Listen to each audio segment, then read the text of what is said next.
For the King Lear digital seminar presentation, Henry and Mike have already discussed the implications and insights into immorality as well as irrationality in regards to the nature of the human condition. This state, as one must realize, is imperfection, and how it is a part of our innate nature of being man. Human nature is an aspect of the human condition, which we analyze in depth to understand the conditions all humans face. Our thesis is that in the play King Lear, Shakespeare conveys the message that under the nature of the human condition we are all fallible because of our varying imperfections and faults, which ultimately chart the tragic experiences in our lives. So, to begin, I'll be analyzing one of the imperfections for humans, another flaw in human nature worth discussing, that is imprudence. Imprudence. This idea constitutes the state of being imprudent, which actions being taken without proper thought, whereby one is lacking in discretion, wisdom, or good judgment. This concept of imprudence can be understood in examples in the play with King Lear, with actions of its characters acting by means of rash decisions, or in other cases in terms of consuming self-destructive desires. So my first point that I'll be looking at is the lack of discretion. Firstly, a lack of discretion explains how this flaw in human nature results in tragedy for others. In the play, this is seen with King Lear, the main protagonist of the story, whose carelessness and neglect as seen in his rash decisions is what brings about all of the tragedy that will follow. And this is a quote from the play. "Tell me, my daughters, since now we will divest us both of rule, interest of territory, cares of state, which of you, shall we say, doth love us most, that we our largest bounty may extend, where nature doth with merit challenge." Act 1, Scene 1. So, this scene elevates the level of neglect present with King Lear. The character. The idea to divide his kingdom is simply something with no sense, as the man showcases to the audience or reader his tragic fault, with not being able to make responsible decisions, or in other words, exercise proper discretion. Even though King Lear does not have to give up his power, he thinks that it might be a good idea to divide his kingdom to his 3 daughters. Consequently, he will no longer be able to rule and decide whatever is done. Later on in the play, he tries to continue giving orders as he does now, but he fails to do as well, as for many characters he is ignored because Lear gives away his power as king, not able to care for his kingdom properly anymore. Secondly, a look at the second example. Another example from the play follows this dialogue to the point where in the story, Cordelia, Lear's youngest and most beloved daughter, denies to speak in false showering of praise to her daughter, as the 2 elder daughters did, Goneril and Regan. With not receiving what he expected, Lear becomes enraged, and in a fury disowns the daughter he loved. He says, "Well, let it be so, thy truth then be thy dower, for by the sacred radiance of the sun, the mysteries of Hecate and the night, by all the operation of the orbs, from whom we do exist and cease to be, here I disclaim all my parental care, propinquity and property of blood, and as a stranger to my heart, and me hold thee from this forever, the barbarous Scythian, or he that makes his generation messes to gorge his appetite, shall to my bosom be as well neighbored, pitied, and relieved, as though my sometime daughter." Act 1, Scene 1. So, well, King Lear's rage at this event in the play leads ultimately to further tragedy in the work. As a result of disowning Cordelia, the daughter who truly cared for him, Lear leads himself to consequence. As in his rage here, his carelessness and neglect of what he has done epitomizes Lear's failure to make responsible decisions that will not cause conflict for the rest of the play. Specifically most touching, though, the personal suffering for himself and those most close to him throughout the rest of Shakespeare's work. Now I'll take a look at some research on a secondary source that I found. A past critic and literary writer, Charles Lamb, famous for his comments on Shakespeare, commented on this presentation of Lear in the play, saying, "The greatness of Lear is not in corporal dimension, but in intellectual. The explosions of his passion are terrible as a volcano. They are storms turning up and disclosing to the bottom that sea his mind with all its vast riches. It is his mind which is laid bare. This case of flesh and blood seems too insignificant to be thought on, even as he himself neglects it. On the stage we see nothing but corporal infirmities and weakness, the impotence of rage while we read it. We see not Lear, but we, as the person, are Lear. We are in his mind. We are sustained by a grandeur which baffles the malice of daughters and storms. In the aberrations of his reason we discover a mighty regular power of reasoning, immethodized from the ordinary purposes of life, but exerting its powers as the wind blows where it listeth, at will upon the corruptions and abuses of mankind."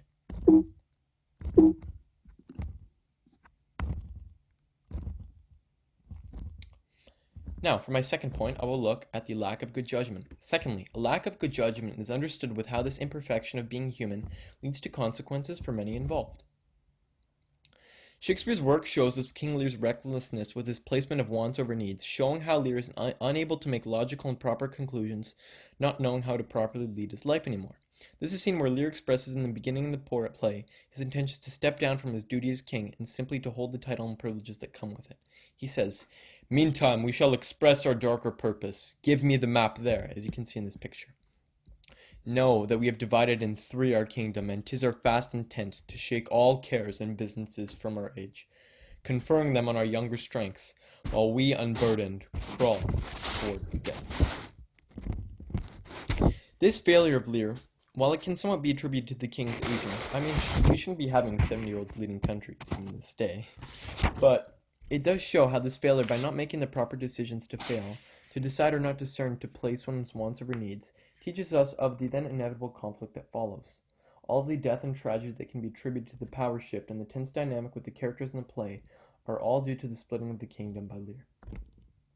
Another piece of research that I found, a secondary source, commented on King Lear and his infatuation and obsession with his caravan or band of knights, which, when he gave away his power and position, requested for this condition. However, when Lear discovers that both Goneril and Regan, his two eldest daughters, refuse to house him as he initially thought would occur, and his knights, he admits that his retinue of knights is superfluous, but defends his right to have more than nature needs. This is seen Act 2, Scene 4.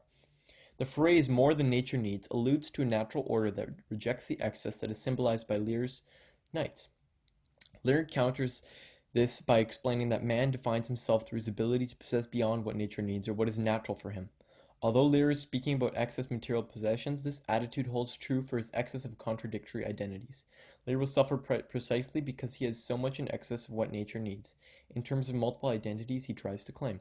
Furious with his daughters, as we saw, Lear exited the stage with Kent and the Fool in tow, declaring, "O fool, I shall go mad," at the exact moment that his story began to rage, and this was an example of pathetic fallacy.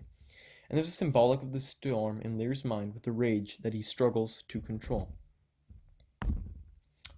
One more example that I have is with Goneril asking Lear after the debate about the knights. She asks, "What need you 5 and 20, 10, or 5 to follow in a house where twice as many have a command to you?" Lear responds in the play, "Oh, reason not the need. Our basest beggars are in the poorest things superfluous. Allow not nature more than nature needs. Man's life is cheap as beasts."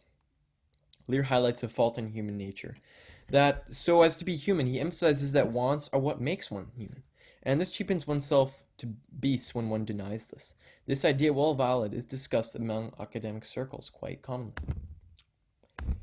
A piece of connection to other literature that I found that highlights the insanity and obsession of King Lear is also seen with the parallelism in the famous American novel Moby Dick, written by Herman Melville.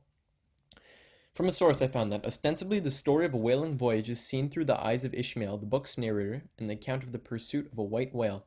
The novel is concerned with many of the issues which dominated 19th century thought in America. One important connection here with the book's protagonist's struggles, similar to Lear's obsession with his knights, is that Captain Ahab's tragic monomania, as expressed in his obsessive pursuit of the whale, is an indirect commentary on the feelings of disillusionment in mid-19th century America, but most specifically what we're concerned with, and on the idea that the single-minded pursuit of an ideal is both vain and self-destructive. And this is clearly seen with King Lear.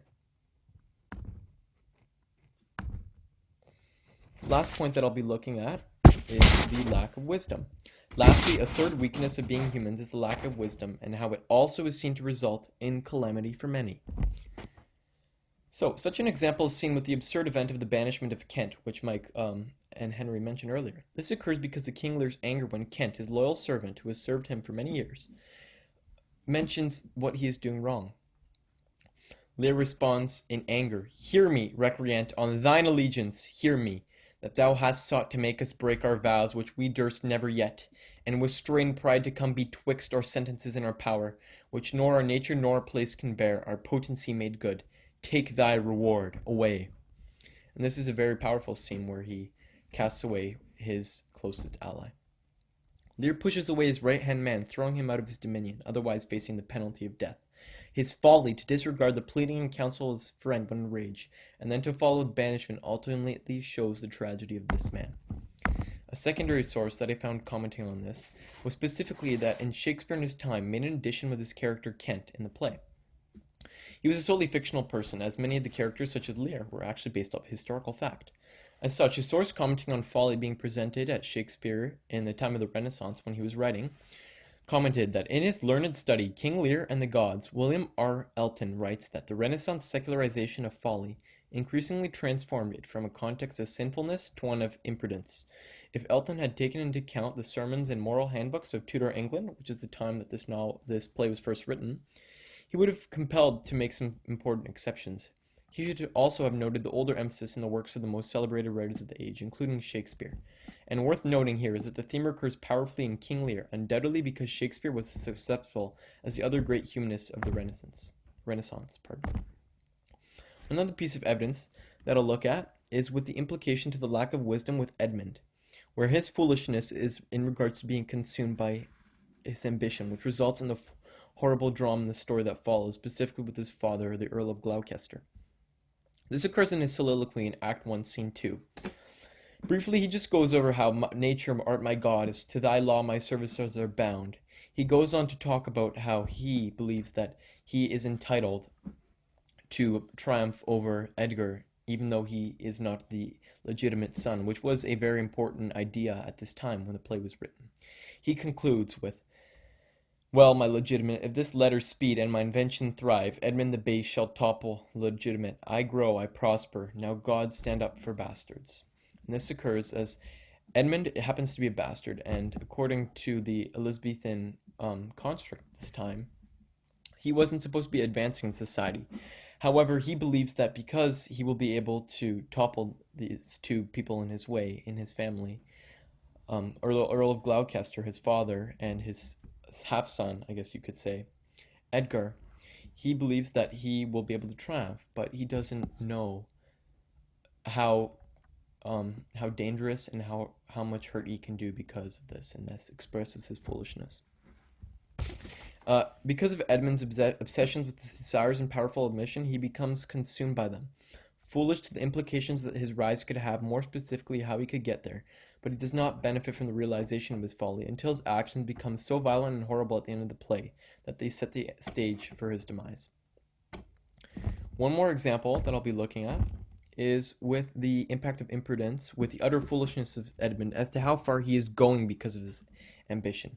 And this is a quote from Edmund where he says, "This courtesy forbid thee, shall the Duke instantly know, and of that letter too. This seems a fair deserving, and must draw me that which my father loses, no less than all. The younger rises when the old doth fall." Act 3, Scene 4. The futile ambition of Edmund and his foolishness, though, to immediately turn his father in, which is terrible, when he learns of something that he can condemn the Earl of Gloucester, to gain his father's possessions and power. He wastes no time taking the opportunity, as we saw. As a result, the impact is understood with how it tragically leads to the torture of his father, the plucking out of his eyes, as well as because of the treason with the Duke of Cornwall when he was condemned, when the Cornwall condemned Gloucester. And so Edmund so deeply desires the title, power, and money that comes with taking his father's position, which is not rightfully his, and he tragically suffers when Shakespeare concludes the play with order restored. The last connection I'll make to other literature is with a quite popular novel, Catch-22 by Joseph Hiller. The idea of Edgar's foolishness can be connected to this novel, as the book is a satirical anti-war novel set toward the end of World War II. That has a not so heroic protagonist who struggles to deal with the insanity of war and concludes that the only sane response to it is to not participate. Similar to the experience of Edmund in the play, he must deal with the insanity of all of his efforts that he makes so as to gain standing. As also Edmund, this is seen, but in Catch-22, the American Army pilot is an anti-hero, that is a protagonist lacking some traditionally heroic qualities, mirroring just like Edmund as we saw. And so, as a result of this, as he is an anti-hero, we see in this book, this army captain, his commander, Colonel Cathcart, keeps raising the number of missions to the men in the squadron must fly before they can be rotated out of this hellish scenario that they are flying in. Consequently, Yossarian, the captain, is desperate to find another way out of his dilemma. He asks the squadron's doctor, Dr. Niga, to declare him unfit for duty by reason of insanity. Doc refuses, citing that mysterious catch-22, which is similar to the cyclical nature of life, right? The irony here that we have with Edmund, and which comes to his realization at the end of the play and is tragic here, tragic experience. And this is circular reasoning is present in the novel, just the same as experienced by Edmund, and his foolishness that he exhibits, thinking that he will be able to better himself by his wits. And that concludes our presentation. Thank you, sir.